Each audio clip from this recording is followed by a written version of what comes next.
नमस्ते। आइए सुनते हैं हिंदी की प्रमुख कथाकार सुभद्रा कुमारी चौहान की लिखी ये कहानी रूपा। अगर आपने अभी तक मेरे चैनल को सब्सक्राइब नहीं किया है तो कृपया चैनल को सब्सक्राइब करें और नवीनतम कहानियों के लिए घंटी के बटन को दबाएं। असमय की घंटी ने सभी को बेचैन सा कर दिया। अभी आधा घंटा भी नहीं हुआ, मैट्रन जेल बंद करके गई है, फिर तुरंत ही वह घंटी कैसे? जेल जीवन से घबराई हुई बहनों ने सोचा, शायद उनकी ही रिहाई का फरमान आया हो। जिनके मुलाकाती बहुत दिनों से ना आए थे, उन्होंने अंदाजा लगाया शायद उनसे कोई मिलने आया है। जिन्हें किसी तरह के सामान की प्रतीक्षा थी, उन्होंने समझा उनका सामान ही आया होगा।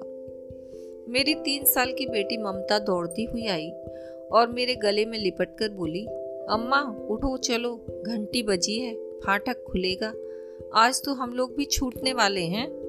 मैं अच्छी तरह जानती थी कि उसकी आशा कितनी निराधार है, किंतु फिर भी उसका मन रखने के लिए उसके साथ फाटक की ओर चल पड़ी। जमादारिन जल्दी जल्दी अपना पल्ला संभालती हुई आई। ताला खोलकर उसने फाटक खोल दिया। असिस्टेंट जेलर के साथ एक 24-25 साल की स्त्री अंदर आई और एक तरफ चुपचाप खड़ी हो गई। उसके साफ कपड़े और गंभीर मुद्रा से बहुत सी बहनों ने अंदाज लगाया कि यह भी शायद राजबंदिनी है। जेलर ने जमादारिन को बुलाया और उसे धीरे धीरे समझाकर चला गया। जमादारिन ताला बंद करके अंदर आई। अपने हाथ की छड़ी से उस नई आई हुई स्त्री को मारती हुई बोली, चल, बच्चे को मारना ही था तो उसे पैदा क्यों किया था?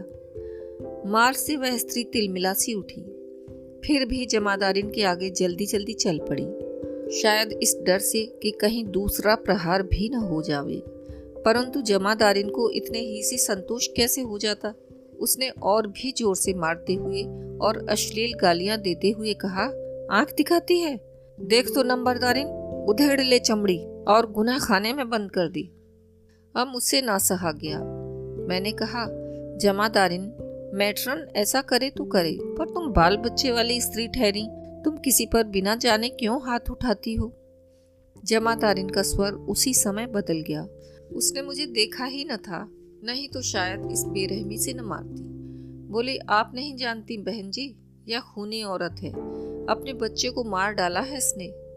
मैंने कहा, उसके अपराध की सजा तो कानून से छोटी सजा से लेकर फांसी तक की हो सकती है। तुम्हारा काम तो उसे अपनी देख रेख में बंद रखना भर है। तुम वही करो, सजा का काम देने वालों पर छोड़ दो। वह गुनाह खाने में बंद कर दी गई। सब लोग अपने अपने काम में लग गए, मगर मुझे उस औरत की याद न भूली। मैं उस गुनाह खाने की तरफ गई। लकड़ी का दरवाजा खुला था, वह छड़ के दरवाजे में बंद थी। मैं अंदर आंगन में गई तो देखा वह औरत अभी उसी प्रकार बैठी थी। रोटी और दाल उसने छुई भी न थी। मैंने उससे पूछा, तुमने खाया क्यों नहीं? खाना खा लो।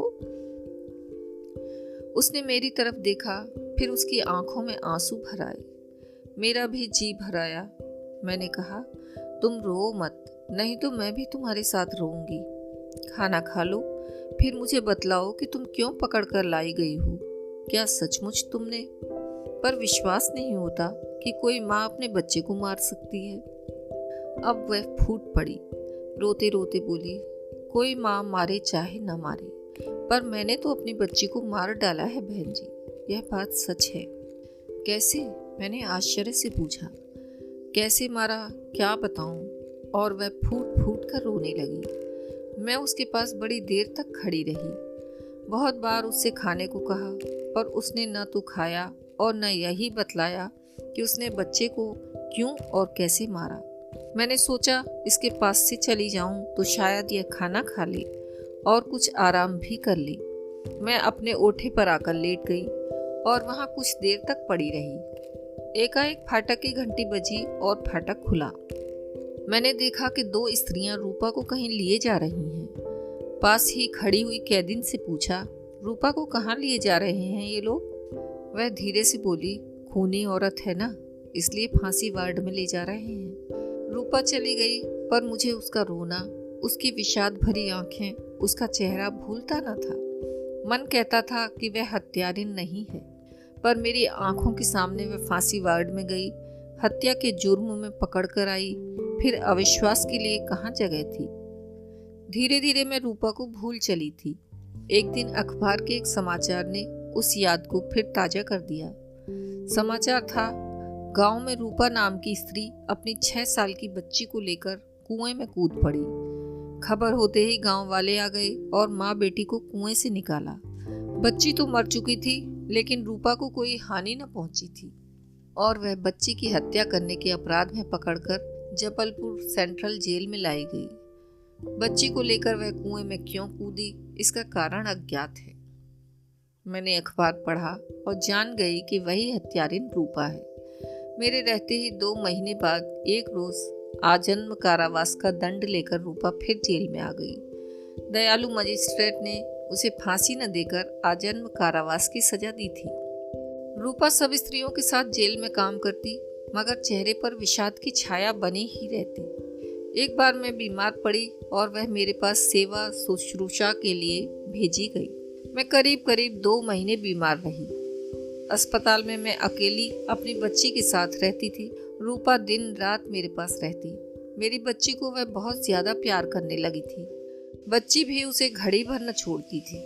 आश्चर्य तो यह था कि मेरी बच्ची साफ साफ बोल न पाती थी, फिर भी रूपा उसकी सब बातें समझ लेती थी। एक दिन किसी ने बच्ची ममता को साफ न बोलने के लिए चिढ़ा दिया था और बेचारी बहुत उदास होकर सो गई थी। इसी चिंता में मुझे नींद नहीं आ रही थी। जेल में एक बच्चा और था। उसे जेल की निवासिनी बहनें बहुत प्यार से रखती, उसके साथ खेलती, बातें करती, पर ममता साफ न बोल पाती थी, इसलिए कोई भी उससे न बोलता, उसे प्यार न करता। यहाँ तक कि खेलने के लिए सुंदर सुंदर खिलौने, फल, मिठाई उस बच्चे को दिए जाते और ममता खड़ी खड़ी टुकुर टुकुर देखा करती और फिर रोती हुई दौड़कर मेरे पास आती और कहती, अम्मा, भाभी ने बाबा को तस्वीर की किताब दी है, मिठाई दी है, अम्मा मुझे भी तस्वीर की किताब मंगा दो। जेल में वे चीज़ें मैं कैसे उसी समय मंगा कर दे सकती थी। कम से कम मेरे साथ तो जेल में यही होता था कि एक चीज़ 15 दिन पहले कहने पर मिलती थी। ऐसी बातें प्रायः हो जाया करती थीं और इन्हीं कारणों से मैं बहुत दुखी रहा करती थी। उस दिन भी ऐसा ही कोई कारण था और मैं सो न सकी थी। रूपा मेरे पास आई, बोली, हाथ पैर दबा दूं बहन जी, आपको नींद नहीं आती? मेरे बहुत रोकने पर भी रूपा मेरे पैर दबाने लगी।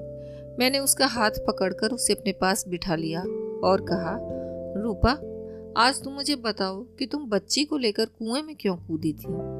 वह बैठ गई। उसके चेहरे का विषाद कुछ गहरा हो गया। बोली, बहन जी, मेरी गोपा इसी तरह थी जैसी आपकी ममता है। आपने बम्बई जाकर सैकड़ों रुपए खर्च करके ममता का मुंह ठीक करवा लिया है, पर मेरे पास रुपया कहाँ से आता? गोपा का बाप कहता था, खूब रुपया कमाकर अपनी गोपा को बम्बई ले जाकर ऑपरेशन करा देंगे, तब सब कुछ ठीक हो जाएगा। और इसलिए खूब रुपया कमाने के लिए वह लड़ाई पर चला गया। तब से उसकी कोई खबर नहीं मिली।